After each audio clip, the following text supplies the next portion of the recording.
Hey McGinn, welcome back to our read alouds. It's Mr. Lohn. Hoping everyone had a terrific weekend and is ready to go for this week here. Today I want to give a little bit of a shout out actually to Mrs. McCabe's class at Madison Park Elementary School. The cool thing is that word of mouth spreads, and I'm just like delighted to hear that her class has actually caught on to some of these read alouds, and I wanted to say thank you. The McGinn community welcomes you. And maybe at some point we can get a little read aloud together between some of the classes here at McGinn and your class, Mrs. McCabe. So that is absolutely awesome. We're going to read one of the new books that came in the delivery that showed up here last week. I like the message of the book. I hope you do too. The book is by Helen Lester. It is called Bravo, Buckethead. And here we go.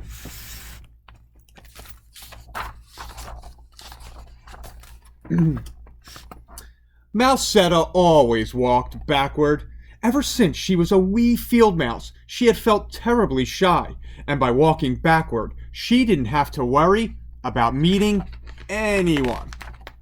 She often hid beneath her mother's skirt. This made her mother appear to have 4 hind legs.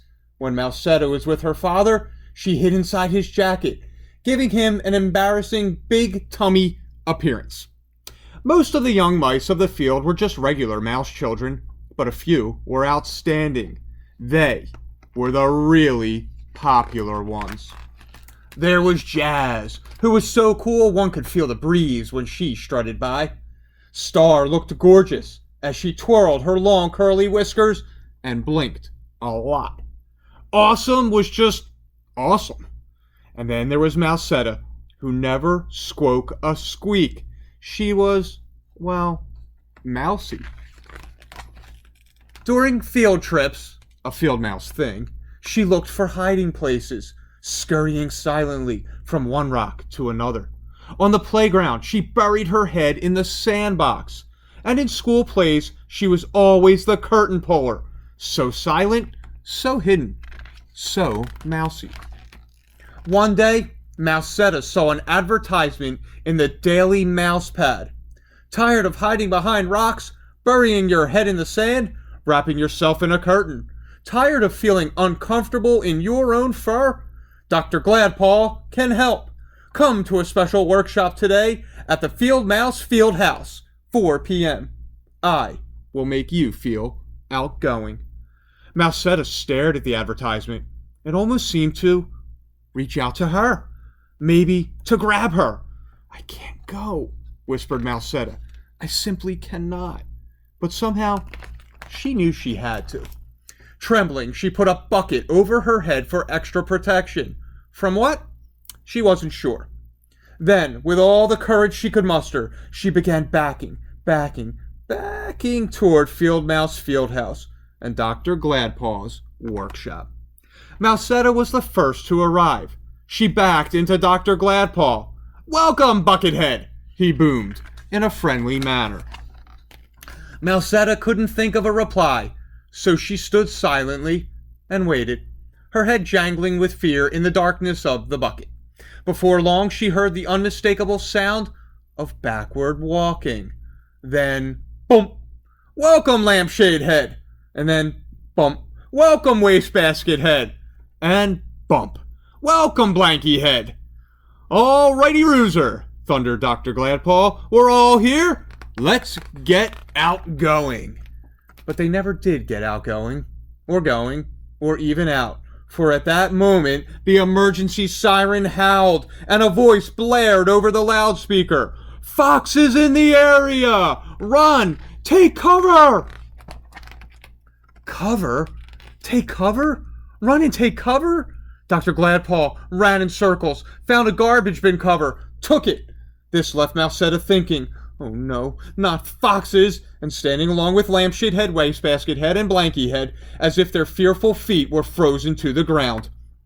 Somebody has to do something, thought Mousetta. We can't just stand here like frozen fox food. From deep inside her bucket, she spoke a wee squeak. Hold paws and charge!